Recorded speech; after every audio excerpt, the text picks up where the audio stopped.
It is 6 p.m. and so we're going to call tonight's special meeting to order. The first thing on our agenda is to adopt the agenda, 1.02. Motion to adopt.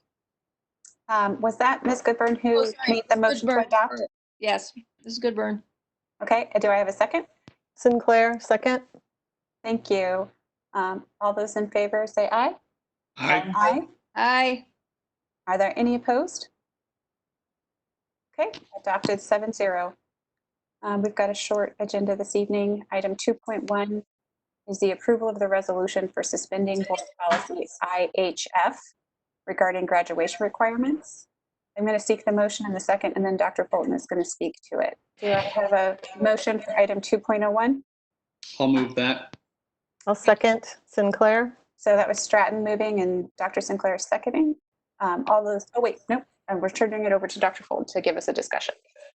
Right. And tonight, Dr. Hubbard is going to give a very brief overview of why this resolution is important to adopt tonight. Dr. Hubbard? We, as part of the KSDE Continuing Learning Task Force, one of the recommendations was for boards to consider reverting to the state's 21 credit requirement. So Dr. Gilhouse and I both consulted with our high school principals, and all the high school principals really felt like that in this time that providing this flexibility and adjustment to our current graduation requirements was necessary to support our seniors during this unique set of circumstances. This resolution would take our graduation requirements from currently 23.5 to the state's required 21.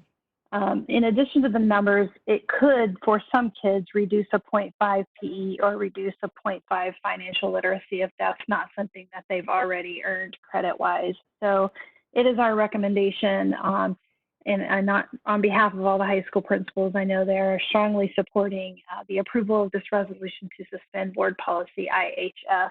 I'd be glad to answer any questions if you have them. And Dr. Gilhouse is also on if you have any questions specifically for him. I would like to add this quickly. This is not something that every district will be adopting as a resolution, because some districts have policy that give the superintendent the authority to make adjustments to graduation requirements. Our policy structure does not give me that authority. Therefore, it's important that we pass this resolution so we can use it in cases where it's necessary to do so under these extraordinarily unusual circumstances. Okay, so I'm just going to run through our list of names. So if anybody has any questions, they can have an opportunity to ask them. I'll start with Ms. Goodburn. Do you have any questions?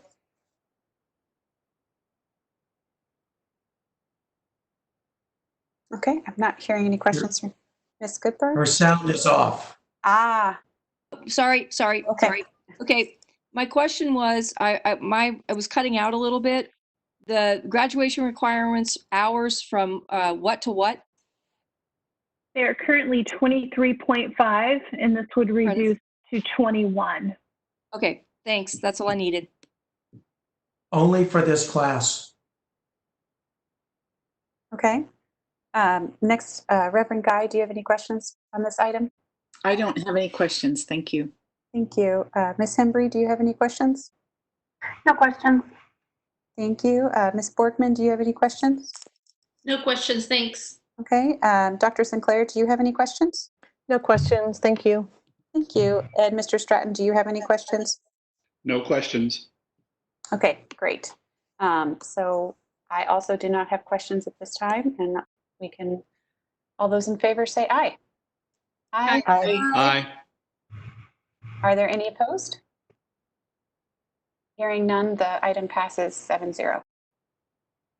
Moving on to 2.2, the approval of the waiver. We'll do the same thing, get the motion in the second, and then Dr. Fulton will speak to this. So do I have a motion?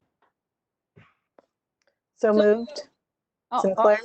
I'll second or. Okay, thank you, Ms. Goodburn, for seconding, and Dr. Sinclair for making the motion, and turning it over to you, Dr. Fulton. Okay, thank you very much. We have 3 presenters tonight and others who stand ready to respond to board questions. When we get to the point where you want to ask questions, if you can state your question, then I'll direct traffic in the background for who might answer it.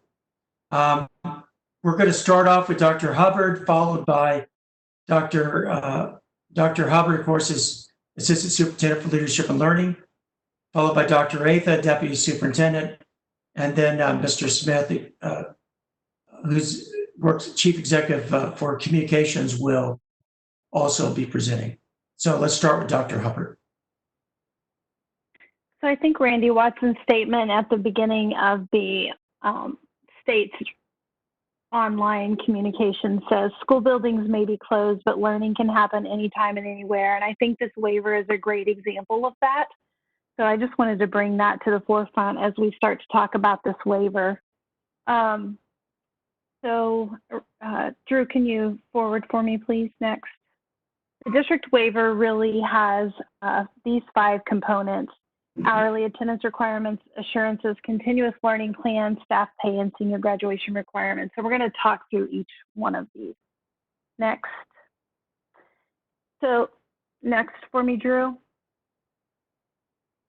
Thank you. So statute 723115 requires that all kids K-11 attend 1,116 hours in a school year and seniors 1086. We currently have attended 870 hours prior to our closure. This does include the PD and conference days for the remainder of the school calendar. So we're requesting in our waiver that 246 hours be waived. Next, Drew. So the district had to sign assurance statements, and these are abbreviated, but we had to say that we will meet the hours with the waiver that we're requesting. We will currently pay our employees, that we'll have a continuous learning plan. We will enroll new students, which we're working on a plan to begin on Wednesday, and then apply a health and safety policy for our students, which meant the closure of schools for us. So those assurances are things that we have signed off on. Next, Drew. The first thing that I want to talk about here in regards to the academic support is I'd like to take this opportunity to publicly recognize the curriculum and instruction team.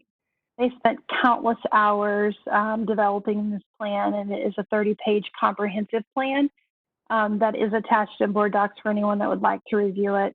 And it also is aligned to our district strategic plan, as well as grade level and content priority standards being the focus. Every building is also submitting a plan, and that will be available online sometime later this week. So in addition to the bullets that you see there, the plan is very comprehensive, and it also addresses grading, attendance, resources for staff, special education, sample school days, and tonight also with the adopted resolution of graduation requirements. So with that, Drew, if you'll take it to the next one.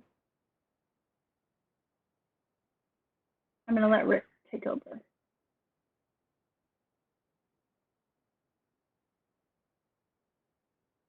Good evening. At the end of the presentation, I have with me Shelby Rebeck, our Director of Health Services, as well as Dr. John McKinney, who will answer questions regarding student services, more importantly, social emotional supports. School counselors and social workers will continue to provide resources and services to students and families and address academic and social emotional needs and concerns. This will include communication through email, phone, and virtual online sessions. Once specific needs are identified, appropriate resources can be provided and an ongoing schedule of support developed. Counselors and social workers will also continue to work with building and district leadership to provide academic and social emotional guidance and resources. School social workers and counselors have been working tirelessly to compile and provide social emotional resources to buildings, families, and students. This information is being distributed via Google Sites and classrooms, school newsletters, district websites, and social media accounts. Programs and interventions that support our most vulnerable students, including our at-risk, homeless, and migrant students, will continue by way of email, phone, and virtual sessions. But it's important to remember that these options are also available to all students. And finally, just like in a traditional setting, if a teacher or family member believes a student needs counseling or mental health services, the school's counselor or social worker should be contacted so they can reach out to the student and his or her family as quickly as possible. We need to also make sure social emotional resources are readily available to engage all Shawnee Mission School District families. We plan to do this by traditional means, emails, school newsletters, and websites and social media. But we can also engage students and families by embedding social emotional skills across the curriculum. By embedding social emotional learning into home-based assignments and lesson plans, we're not only supporting students academically, but concurrently developing the 21st century skills essential to college and career readiness. Through trust and empathy, our counselors and social workers are committed to engaging families and providing them with the resources and support they need to continue the development of these important skills. The need to develop the social and emotional needs of our students has never been more important than it is during this time of uncertainty. Mr. Smith. Next slide, please, Drew. So we've got a number of different ways that we're working to communicate with our families. In terms of keeping them informed, we've got communication at the superintendent level, and Dr. Fulton is regularly sharing information with the community and with our families. We have communication that comes from our principals, school-wide emails, newsletters, specific information, because each of our schools is implementing this work a little bit differently based on their community population. We have communication from teachers, emails, phone calls, digital platforms, weekly newsletters. We reinforce the messages through social media, through our district website and our district television channel. We have on our website built a page that takes the parent continuous learning document and turns it into an interactive web page so that parents can access that information very easily. We obviously work with our media, our local media connections, including the Shawnee Mission Post, as well as the television and broadcast stations in terms of sharing messages. And we do that in collaboration both with the county and with our sister districts throughout the county. We'll provide updates at the board meeting. We were able to include some information about the changes in our print magazine, Inside Shawnee Mission, which is sent to 100,000 households in the community. And we push out information via email, text, phone, and other ways when we need to do it immediately. We're going to get feedback through surveys of staff, students, and parents, through use of the Thought Exchange online dialogue platform. We'll be taking formal and informal observations throughout the spring to see how things are going. And we review the feedback that we get through the Ask the District account, that the emails that we receive, as well as through monitoring of our different social media platforms. When we look at feedback, we try to triangulate it, so look at data coming from a variety of different sources so that we can ensure that it's valid. I should also say we are working to make sure that the things that we do are translated into Spanish for Spanish-speaking families. We're not able to do it simultaneously, but we get things translated and posted as soon as we can. We'll also get feedback from teachers and administrators in school buildings who are also additionally working to put this all into place. So that's the work we're doing to communicate and work with our families. I think it goes back to you, Rick. Next slide, Drew. The district will monitor and evaluate the effectiveness of the continuous learning plan by collecting data from staff, students, and parents through surveys, exchange, and informal conversations. A program evaluation will be designed and conducted, and an executive summary will be presented to the Board of Education during the 2020-21 school year. Dr. Fulton and the Johnson County superintendents have collaborated with Johnson County leadership and Johnson County Department of Health and Environment in developing a cohesive partnership to protect the safety of our students, our families, and our staff. As a result of this partnership, our food service department will be able to distribute safe meals to our students 5 days a week for the remainder of the school year, where social distancing is practiced. Our health services department has partnered with JCDHE to provide a COVID-19 hotline to respond to health-related questions of high volume. Also, through the guidance of Johnson County Department of Health and Environment, our health services department was able to collect and distribute school district personal protective equipment to local community partners in need. A final example of this collaborative effort is that maintenance, construction, work in our Shawnee Mission schools and all Johnson County schools will be carried out as scheduled as long as construction workers follow the guidelines set forth by the Centers for Disease Control and the Johnson County Department of Health and Environment.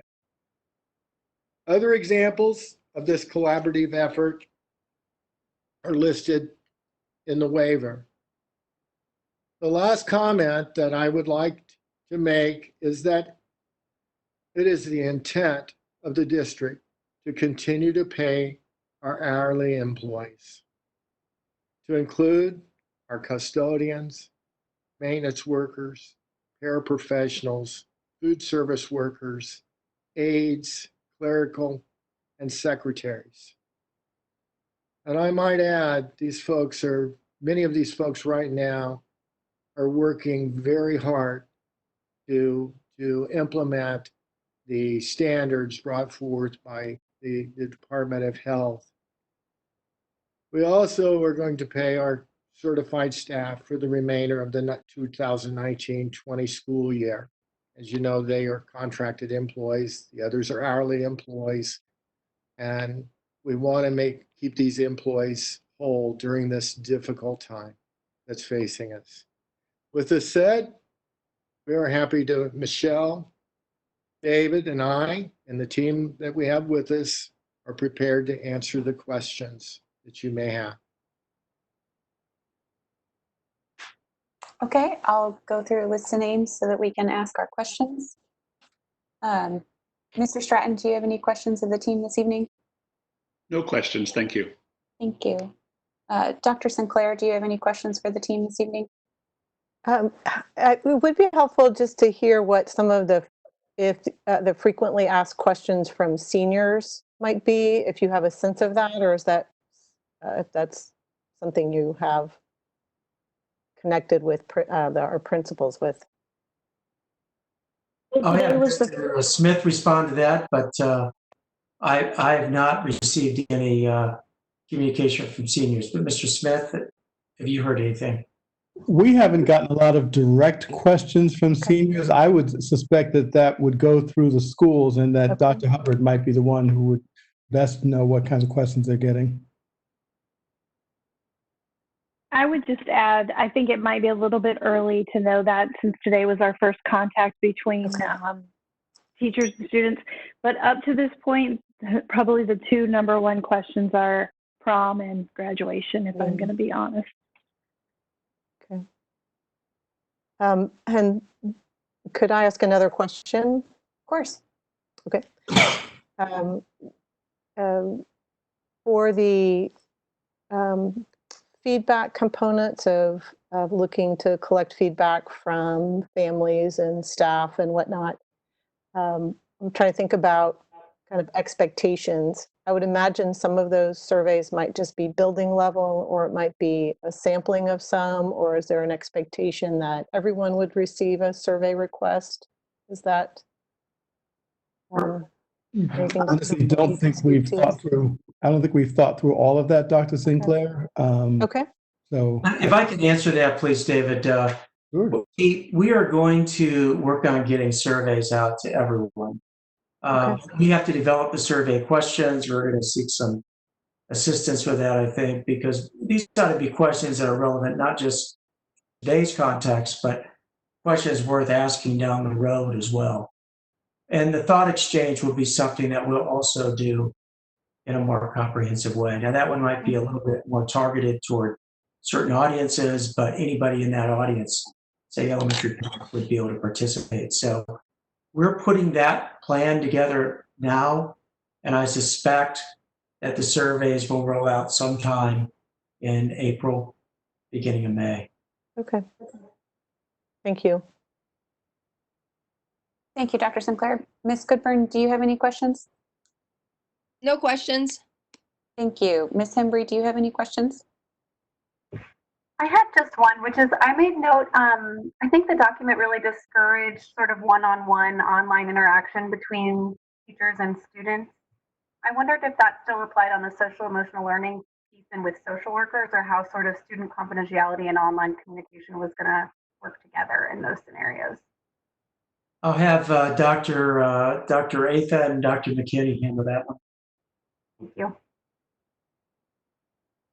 Dr. McKinney, would you like to address that? Yes, sir. I will tell you that is an ongoing discussion. We have prepared some consent documentation that has been sent to Dr. Strike, Dr. Ziegler, to Rachel, and the cabinet. Dr. McKinney, you're cutting out on us. Oh, I'm sorry. That's better? Sorry, can you hear me? Is that okay? Yep, that's better. That's better. Okay, sorry about that. If it happens again, I'll switch off from these AirPods I'm trying to use. I will tell you that there is a consent form that has been developed that speaks directly to privacy issues, to confidentiality, to making sure that we're meeting all the criteria that are outlined in the American School Counseling Association and with the National Association of Social Worker guidelines. There's a lot to that. And we've created a consent form for parents, information around virtual telecounseling, and some ethical sort of guidelines that are anyone who has a one-on-one interaction virtually with a student would need to agree to. All of those documents are currently in the hands of Dr. Ziegler and Dr. Strike, who have forwarded that on to the cabinet and in-house counsel. So we're hopeful that we're going to have some things in place over the next day or two that will clearly lay out exactly what the expectations are for our staff, and what that allows us to do, and frankly, what it prohibits us from doing as well. So all of that has been created. We're very much in keeping with what Olathe is currently doing and what Blue Valley are currently doing in that same vein, around ensuring that we're able to communicate with students virtually and conduct that one-on-one counseling session that's so important to maintaining that social emotional health, but also that we're doing it in such a way that's in keeping with the privacy and confidentiality and guidelines as established by the American School Counseling Association and the National Association of Social Workers. So there's a lot to it, but it's pretty far down the road, and we're hopeful that we'll have something definitive in place in the next few days. Thank you.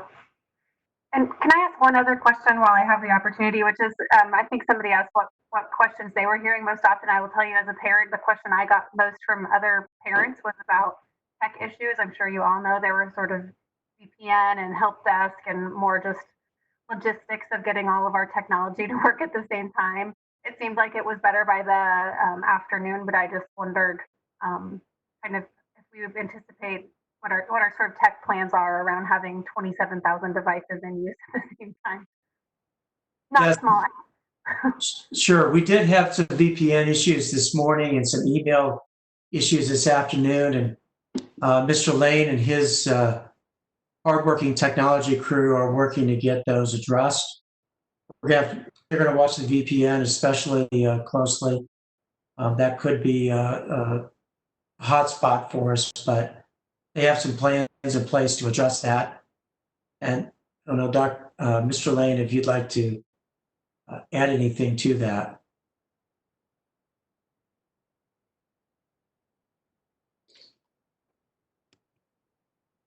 I take that as no. Yeah.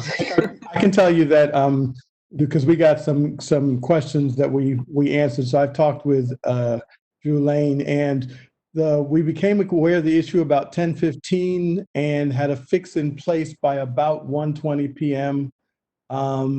We're going to be looking to monitor the devices through which the student VPNs connect to try to intercept the problems more quickly in the future, and having some conversation with our hardware vendor to see if we can figure out what any root causes of the problems might be.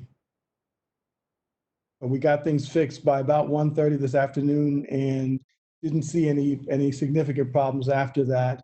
And we'll also be communicating out about how best to let us know when there are problems so that we can address them quickly.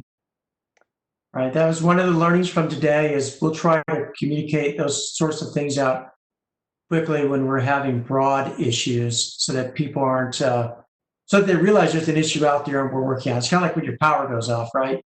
You're wondering when you know your power's off, how widespread is it? And when is it going to come back on? Well, we'll get out and start communicating those issues so people have some knowledge.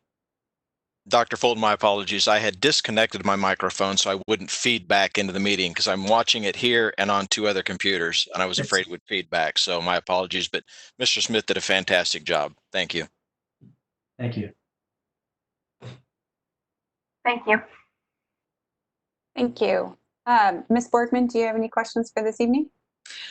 Yeah, just a question and a comment. I regarding the safe meal distribution, I just was kind of trying to unpack that a little bit. What is safe meal distribution for families, workers? Can someone help me understand that a little bit more?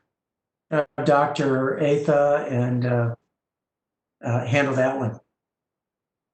Yeah, I think what we're referring to there, we are following the Johnson County Health Department's guidelines in our food distribution. We're also following our regular guidelines that we follow and practices that we follow every day at lunch.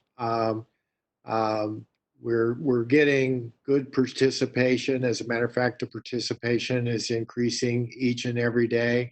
I think they served over 9,000 meals for a 4-day period. But I think we're mindful of the crisis that is facing us, and the cafeteria workers are exhibiting best practices for not only the safety of our kids and their families, but the safety of our food service employees as well. I might add too that Shelby Rebeck, who's our district nurse, and I'd welcome her to chime in if she would like, is doing an outstanding job of not just leading our district, but being a key partner in the county to address health issues. Shelby, is there anything that you'd like to add? Just that, the county health department has just been a wonderful partner of ours throughout this whole crisis. We take a direction from them on really every aspect of student and staff safety. So that's kind of been my role, is just to be the liaison between the county health department and the district. And then regarding mobile, like a mobile food pantry or mobile food, since not all kiddos and their parents have access to transportation, how does that look for the district, and how is the district sort of addressing that issue right now? Right now, Dr. Ziegler and Mrs. Kokenauer, our Director of Food Service, are looking into various options out there of looking to see if we can expand somehow, some way beyond our schools. But no definitive answer has come to light yet for us to be able to actually do food deliveries at this point. I'd say worker safety is a real consideration in this, and it's something that the county's paying attention to, as are we. And Shelby, would you like to weigh in on that one as well? Well, we know the virus is living on surfaces for 3 days. And so we're really paying attention to not only the numbers of people that we have together and within 6 feet. So, you can't even travel in a car together. But also just educating our families to wash their hands after they unpack those meals. We just really need to mitigate the spread of this virus right now. And we're trying to weigh and balance serving meals and feeding people with their health and safety as well. May I ask I'm going to ask a clarifying question on that. This is Heather Owsley. So it's my understanding that the Johnson County Department of Health and Environmental Services, based off of the contagious nature of the virus, has advised against home delivery for meals in urban areas, but that if there was a more rural area, that there might potentially be a home delivery happening. But for right now, where we're at, we're under advisement to not provide home delivery. Is that an accurate understanding? In our early stages of planning, there was concern expressed about moving people and materials from one spot to another. And so that is something I think that we're still paying very close attention to. Shelby, again, I'll have you provide what's the most recent guidance from the health department on these kind of issues.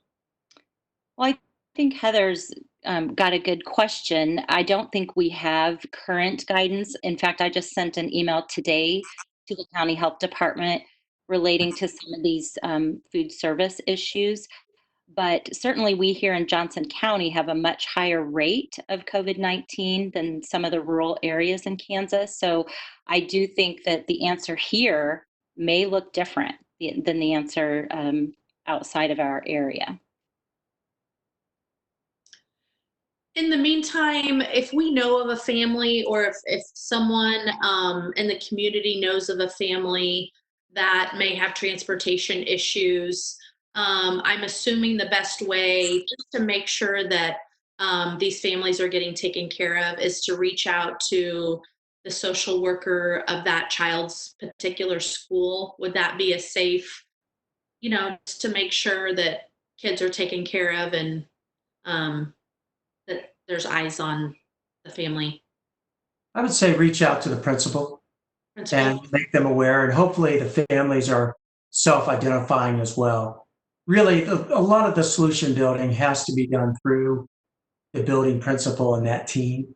And I know they're taking this week to really begin to understand what the scope of the needs are in each of their school communities. And of course, the elementary schools are small enough that they reach a lot of kids, but the secondary schools do a great job of that as well. Well, and then my comment, I just want to applaud all of the work that has gone in and continues to go into this. We're not perfect. We're going to make mistakes, but we're going to get through it. And it's a great team that is doing a great job. So well done, everyone. I know I have one more board member to ask questions of, Reverend Guy, but I have a couple questions related to food service, so I might interject here as long as we're on the topic of food service. I have a food service question as well, Mrs. Owsley, so I'll see if maybe you ask it.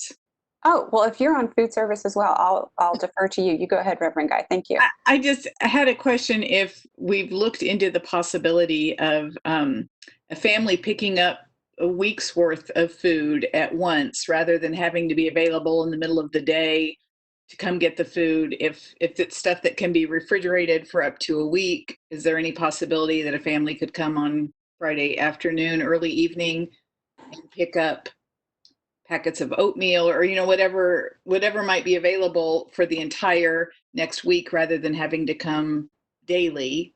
And I don't know if other school districts have looked into this or if that's a possibility going forward, but that's my question.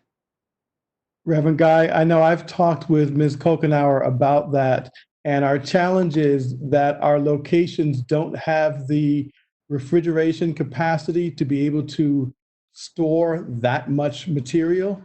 They can only do about a day in advance, so they don't have the ability to have a whole week's worth of material there. Okay. But I do think that's something that we can look into. And, I think, we want to widen out what we're doing if we can. This program is a federal program, and it has probably more rigorous rules than we would like, but we do follow those rules, and we're hoping for in the future maybe a little more flexibility, so that would open up some more options to serve our kids in our community. But we're still waiting on that one. And we thought something was going to come out at the end of last week, and it was a little disappointing to us. But those guidelines are there for us to follow, and we will follow. So until we can get some flexibility. Thank you. Reverend Guy, was that your last question? I just had another question, but it's not about food service. So. Okay, well, I'll ask my food service questions and I'll come back to you. So I had a couple of food service questions, and I understand if there's no answer for them this evening because they came up kind of late in the day and I did not have an opportunity to provide anybody with a heads up regarding my questions. The first was that it's my understanding that the Kansas Department of Education requested waivers to expand access to meals for families to pick up the meals without a child in the car. Are you aware of that request? And would that alter, do you know if that, like how long that would take so that people can come and pick up the food without their kiddo? I know I've gotten an inquiry from a mother with a immunocompromised child that she does not want to take out to get the food. And she is, I think, working with her principal, but just in general, do we have any additional information on that? Dr. Atha, would you like to handle that one? We're curious about that as well. We're looking into that, but we have not received final guidance on that. But we would like to have that flexibility. Okay. And that is a request that's gone into the U.S. Department of Agriculture, and that's impacting schools around the country. So that is something folks would like to see some more flexibility on. Okay. And then my second question, about a month ago, I had an inquiry regarding the community eligibility provision that provides for the free and reduced lunch, free meals for everyone in a building. If you have a certain percentage of children in the free and reduced lunch program, it is quite likely that our percentage of participation in free and reduced lunch would go up. I know right now everyone is getting free meals, but are we? Unknown caller. How rapidly do we get that turnaround information for families in our community so that we can be aware, just because we might need to have expanded access over the summer and that sort of thing? How quickly do we know? Do families have to report that to us, or is there another reporting way that we can get that information? Dr. Atha, would you like to respond to that one? Yes. Free and reduced lunch applications are processed as soon as they come in. And Nancy and her team have a very quick turnaround on that. And I believe, I'm sure they're still taking those applications as we speak.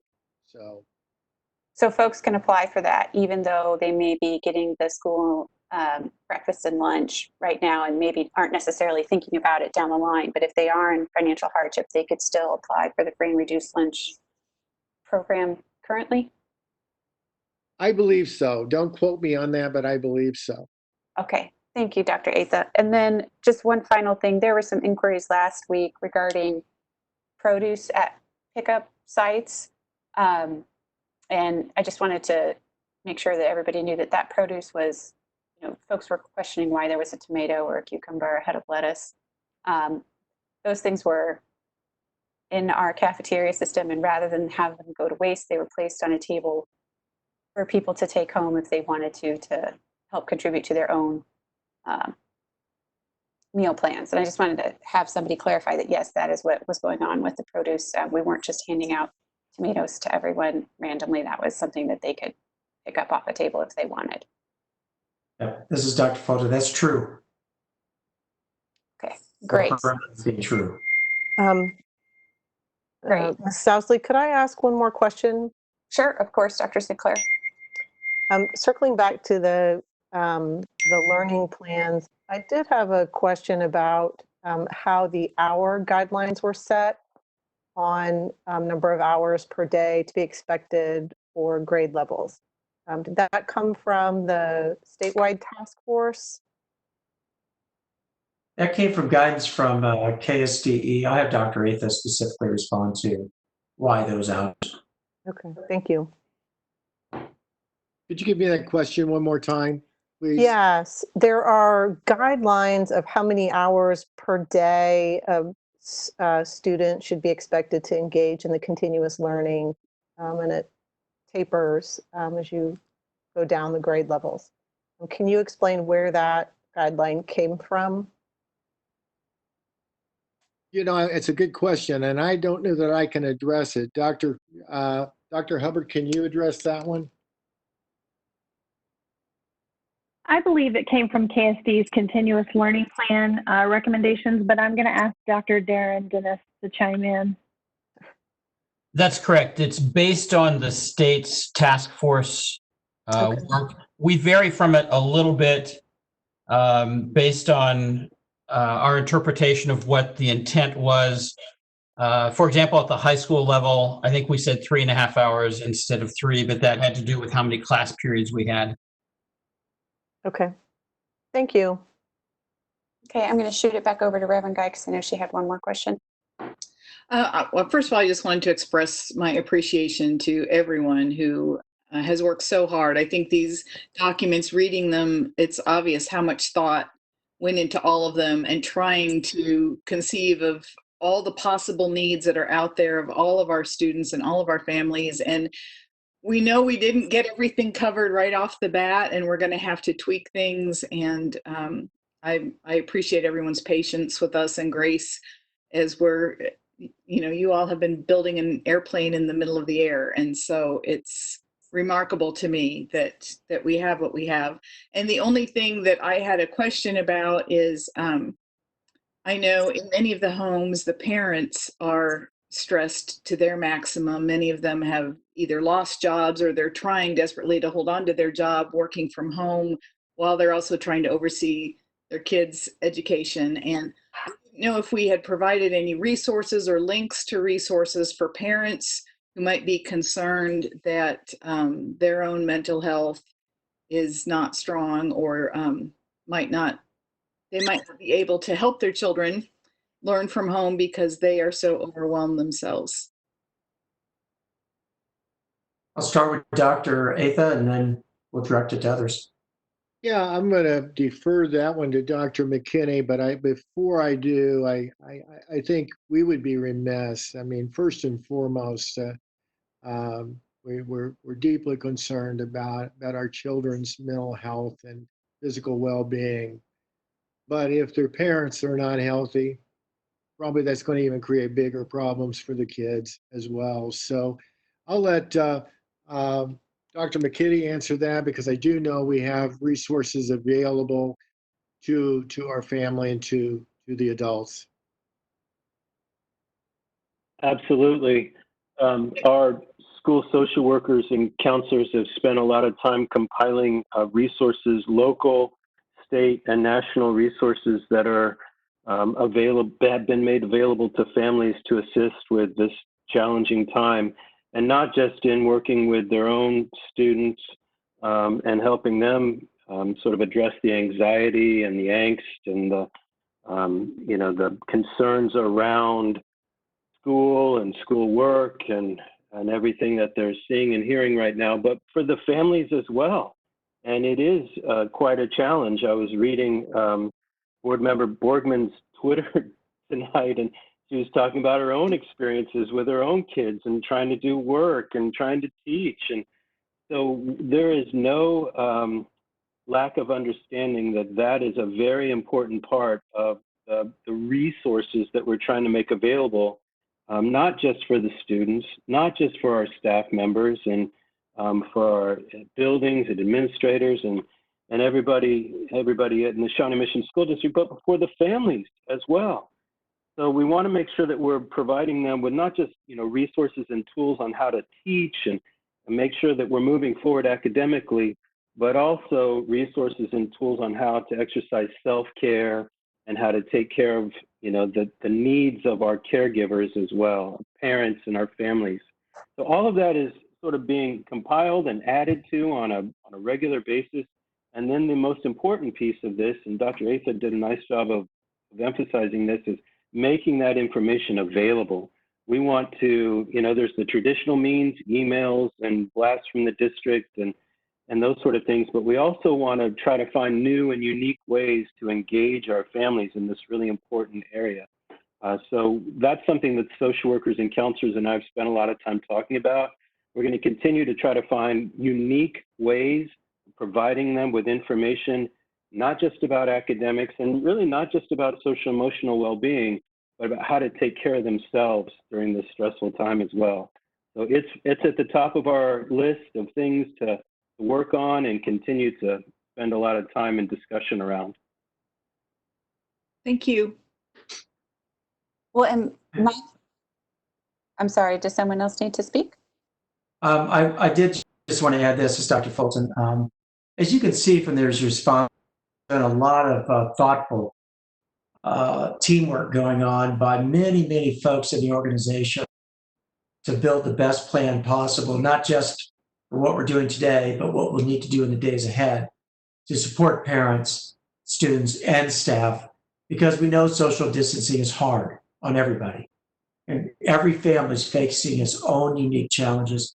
We want to be responsive to that as best we can. And we just have wonderful there in their hand to support our families and our students in any way that they can. Well, on that note, I have one final question for this evening. Some of the concerns that I've heard from parents have been regarding, what exactly the expectations are for how much a student participates. And I had noted in the parent handbook on page 8 that it actually has laid out that, the grades for the semester are set and based off of the third quarter. If students want to continue to work and have continuous learning and interaction with their educators, they can work towards raising that grade, but no one's grade is going to be lowered from the third quarter grade in the fourth quarter. And if someone could just clarify and say that I have that accurately based off of the information on page 8 in that parent handbook, that'd be great. And that's a question for Dr. Hubbard and her team. It is accurate that the third quarter grades are standing as is. Those grades can only go up but not go down. However, you could increase that grade by working on third quarter priority standards that maybe you haven't met, or have an opportunity to remake a test, or to turn in a work that you potentially may not have turned in during third quarter. However, participation in fourth quarter is encouraged but not required.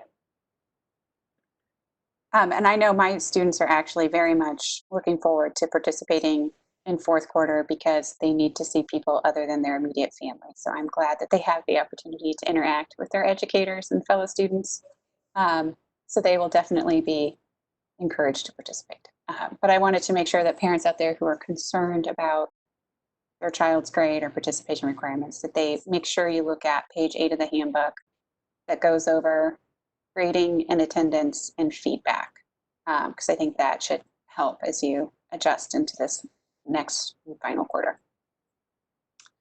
Heather, I would add to that I think it's important, especially at the 6th to 12th grade level, is the importance of engaging in those classes that have continuous learning. So foreign language, for example, if you're in Spanish 1 and you need to move to Spanish 2, there are things in 4th quarter that you absolutely need to be able to be successful in Spanish 2 in the fall.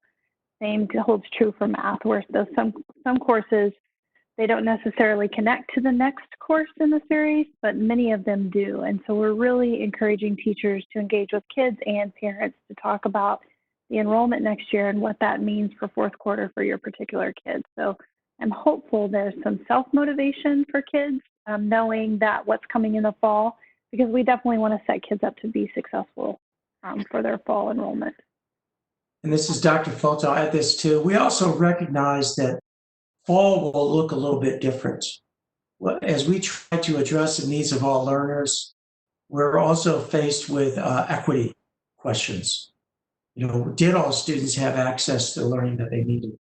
And so I'm sure that come fall, and the start of the 2020-21 school year, we'll need to be thoughtful about where we pick kids up in some of those courses and make sure that we don't have students that are harmed in any way from the challenges that this last quarter presented to them.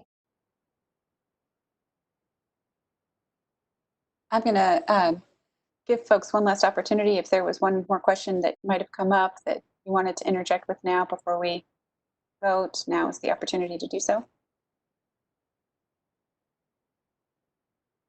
Okay, hearing none. All those in favor say aye. Aye. Aye. Aye. Are there any opposed? Hearing none, the motion passes 7-0. This is a special meeting, so there is not an opportunity for board comment tonight, but we will be moving into executive session, so I'll seek a motion from Dr. Sinclair to move into executive session. There'll be no further business after the executive session. And if I can ask that we have a 5-minute window from when we, gavel out of this meeting to call into the executive session, that'd be great. So, well, we could make it minutes. President Owsley, if we could, this is Dr. Fulton. Perhaps if we could start executive session at 7, would that be okay? Yeah, that'd be great. We just start executive session at 7 o'clock. And Right. I think we're seeking for 30 minutes. Is that correct, Dr. Fulton? Correct. Okay, great. I'll turn it over to you, Dr. Sinclair. Okay, I move we go into executive session to discuss negotiations pursuant to the exception for employer-employee negotiations under COMA, and the board will reconvene at 7:30 p.m. I'll second that. Thank you, Mr. Stratton. All those in favor say aye. Aye. Aye. Are there any opposed? Okay, hearing none, that is 7-0, and I'll see you all at 7 o'clock in executive session. Thank you. Thank you.